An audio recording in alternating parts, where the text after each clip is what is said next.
गांव छोटा जरूर था, लेकिन उसके किस्से बड़े मशहूर थे। सुबह होते ही बस स्टैंड पर चाय की केतली सीटी मारती, रिक्शे वाले आवाज लगाते और उसी भीड़ के बीच एक दुकान चमकती थी, राम खेलावन हलवाई। कहा जाता था कि इसके लड्डू खाने के बाद आदमी गम भूल जाता है और कर्ज भी थोड़ी देर को शर्म से छुप जाता है।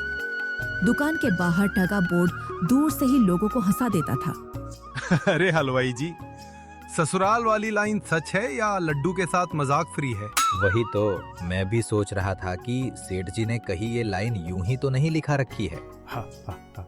अरे भैया, हमारे लड्डू में घी कम और दुआ ज्यादा होती है, एक खाओ सास भी मीठी लगे। दुकान पर हंसी ठहाकों का माहौल रहता।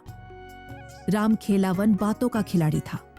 लड्डू बेचते बेचते लोगों की दुखती रग भी छेड़ देता।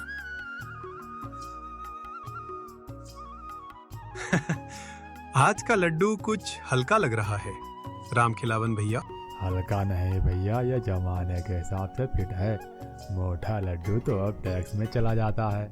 कल से साइज कम हुआ है भैया। अरे वही महंगाई, आदमी सिकुड़ रहा है तो लड्डू क्या चीज है भैया। हंसी के पीछे धीरे धीरे लालच बैठने लगा। राम खेलावन गल्ले के पैसे गिनता और मन ही मन सोचता, अगर हर लड्डू से थोड़ा सा और बचा लूं तो दुकान नहीं हवेली खड़ी हो सकती है।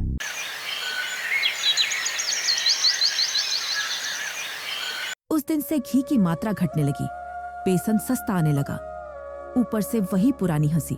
ग्राहक स्वाद नहीं पूछता, मजाक पूछता है।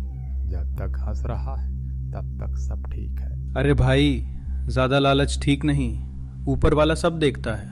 भला दुनिया दो चीजों पर चलती है, डर और लालच। डर उनका और लालच हमारा। वह हर सवाल का नया जवाब तैयार रखता। अरे ओ राम खिलावन भैया, आज मिठास कम लग रही है लड्डू में। अरे भैया, शुगर बढ़ रही है। भाई मैं तो समाज सेवा कर रहा हूँ, कहीं किसी का शुगर बढ़ गया तो हमारा नाम तो बदनाम होगा ना, इसीलिए मैं पहले से ही लड्डू में शुगर कम कर रहा हूँ। अब पहले वाला स्वाद नहीं रहा राम खिलावन काका। स्वाद नहीं बदला, आपकी यादें बदल गई हैं भैया। उसी भीड़ में एक दिन मन्नू आया, दुबला पतला, नंगे पांव, लेकिन आंखों में अजीब सी समझदारी। वो बाकी बच्चों की तरह शोर नहीं करता था, बस देखता था। काका, 5 रुपए का लड्डू देना, आज दिल बहुत मीठा मांग रहा है। राम खिलावन ने सबसे छोटा लड्डू उठाया, जैसे एहसान कर रहा हो। 5 रुपए में इस बच्चे को स्वाद भी चाहिए। लो बोलो जी। काका, ये लड्डू घूम क्यों नहीं रहा है? लगता है थक गया है क्या? ज्यादा बोलेगा तो लड्डू नहीं, आवाज तोड़ दूंगा नालायक। ठीक है काका, आज आवाज हल्की रखता हूँ।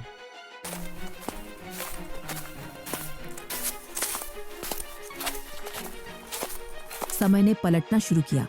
चूहे लड्डू सूंघते, मुंह मोड़ लेते। ग्राहक आते, देखते, बिना खरीदे चले जाते। अरे ओ राम खिलावन काका, लड्डू में अब वो जान नहीं रही जो पहले हुआ करती थी। लगता है लड्डू ने नौकरी छोड़ दी है। अरे नहीं, बस तनख्वाह कम हुई है। एक दिन पूरा दिन निकल गया, एक भी ग्राहक नहीं। अरे लगता है किसी ने दुकान पर नजर लगा दी। नजर नहीं भाई, नियत फिसली है। मैंने तुमसे पहले ही कहा था कि ज्यादा लल्लच अच्छा नहीं। समय अब भी राम खिलावन को और सबक सिखाना चाहता था।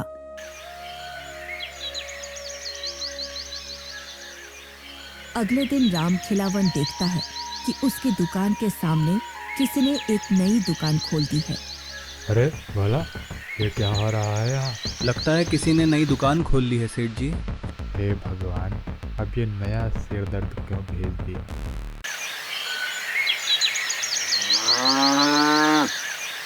अगली सुबह शिवदत्त हलवाई अपनी दुकान पर बैठा था, सादा कपड़े और चेहरे पर सुकून। आइए भैया, शुद्ध घी की मिठाई, कम दाम, पूरा वजन। लोग रुकने लगे, पहले देखने फिर खरीदने, और कहते, चलो जरा यहाँ भी चख लेते हैं। अरे ये तो सच में भारी है। बेटा 1 किलो लड्डू तौल दो। जी अम्मा, अभी तौल रहा हूँ। राम खिलावन दूर से सब देख रहा था। और मन ही मन जल रहा था। उसका लालच उसी पर भरी था। ये दिखावा कर रहा है, 2 दिन में बैठ जाएगा तब पता चलेगा।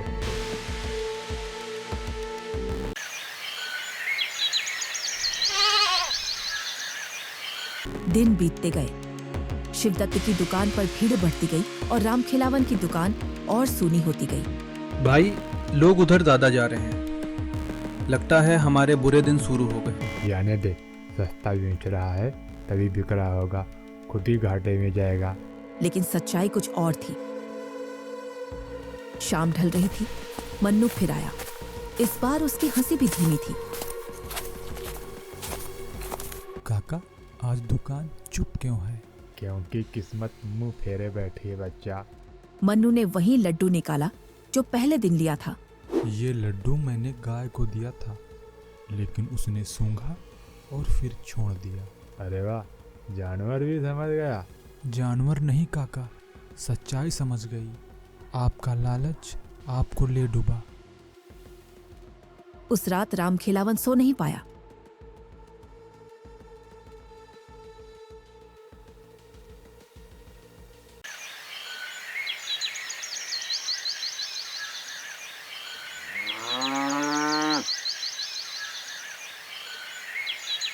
सुबह होते ही वह भोला से कहने लगा, अरे भोला, आज से कम मुनाफा और साफ दिल वाली बात कर, नहीं तो हमारा धंधा तो बिल्कुल चौपट ही हो जाएगा।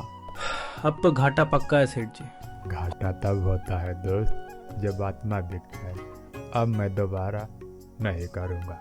घी फिर से शुद्ध हुआ। लड्डू फिर से खुशबू देने लगे। तो दोस्तों, अगर कहानी अच्छी लगी हो तो वीडियो को लाइक करें और चैनल को सब्सक्राइब करें। धन्यवाद।